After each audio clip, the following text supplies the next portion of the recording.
This is the next installment of the Silver Bullet trade review over here at Punk Futures. I did end up trading on Cinco de Mayo of 2023. Took 2 trades in the AM session. These are those trades. Another sped up chart that I'm going to use again.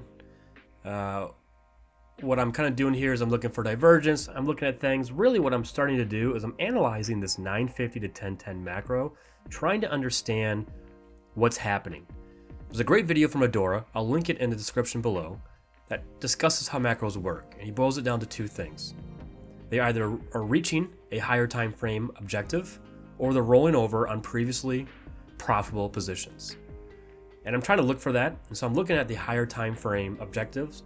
I'm not going too much higher than the 15 to 5 minute as of right now. I'm only concerned with this particular hour of time, so I'm kind of limited how far I'm going right now, though I don't rule out daily and hourly and those time frames. Now, there's a fair value gap that was formed here. You can see this candle breaks down into it, but it does respect it. That was very interesting to me. In fact, I even write here that I might ride this up. Second candle here also pierces through it, but the body of the candle respects it. As soon as I see this candle respect that fair value gap, I want in on a bullish candle ray. I go over Ninja Trader, I put my limit order in right above, a tick above that previous candle high, and I'm in it. This to me is actually the perfect entry. Not necessarily the dip down into the fair value gap that others can pull off. I need that extra confluence as I've been kind of setting up in these past couple of videos, and I get it here.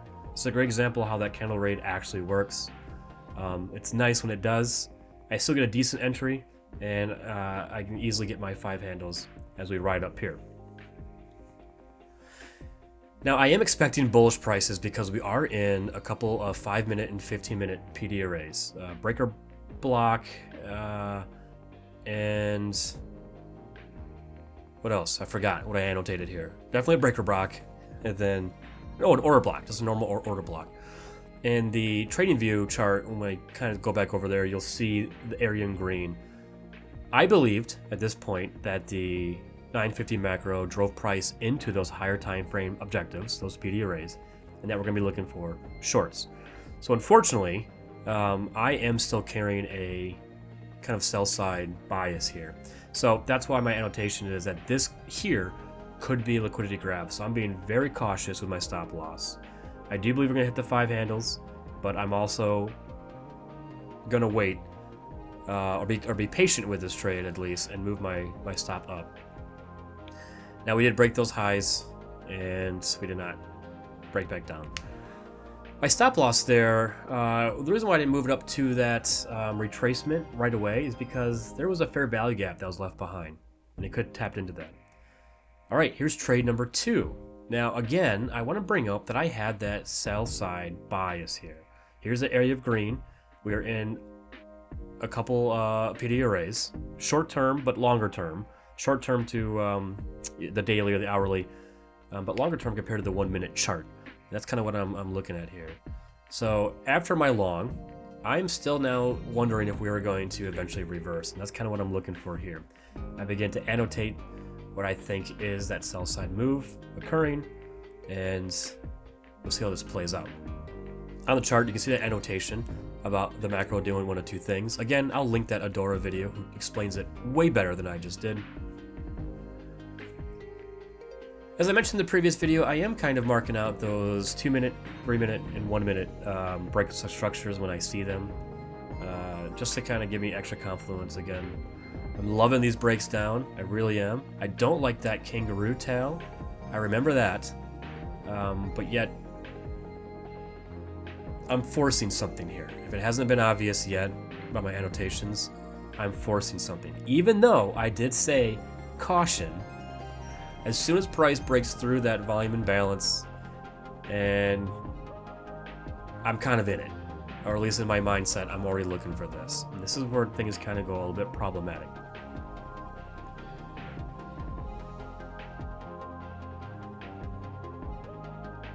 So price pulls back up in here. Now, where I'm confused, though you can't tell right now, as soon as price breaks just like it did there, I think we're breaking into a fair value gap. Now that's not a fair value gap, if you've noticed. I think some people would bring up the concept of implied fair value gap. I don't know what that means right now, so I couldn't even tell you.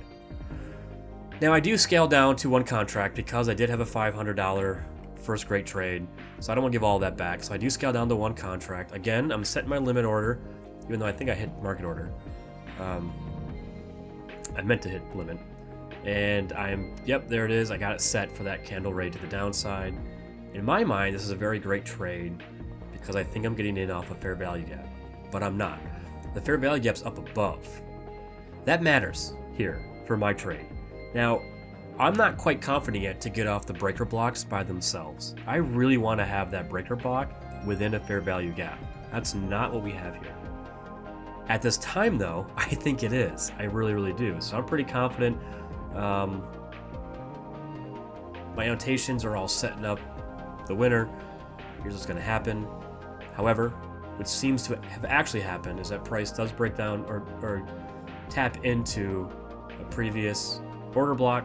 There's inducement with those equal lows, and now price is going to shoot up. As soon as price broke that short-term high that you see in the chart there, that's when I realized that I was in trouble. Probably should have collapsed the trade there. However, this was a sim account. That's why it's kind of different.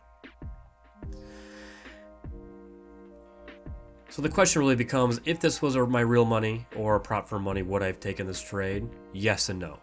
I probably would have, because again, I was way too stuck looking for that short move that I was convinced myself was going to happen. I can't remember. I think it does happen later on in the day. I don't have the chart open in front of me. I don't remember. I was pretty stuck on that idea, so I think I would have participated. However, what I was doing on the static account during the 4-day evaluation that I had, 4 days because that's when I finished it, was I was getting these really good early moves like this, and then I was moving to micros. So I would have participated. I would have taken this loss, but it would have been on 3 micros as opposed to 1 contract. Here's an example of how the candle raid failed. Now, however, it didn't really fail. The candle raid happened, price did move down. It just didn't get anywhere near. So really, I can't blame this on the candle raid. This is me thinking I was coming off a fair value gap. Up here is where I would have entered, and I would have been stopped out. I do believe price does skyrocket from here. So I make a note, does price respect this high? I don't think it does. I think it kind of cruises through it. I do think we get a bearish move later on through a retracement. But at that point, I'm long gone from the chart.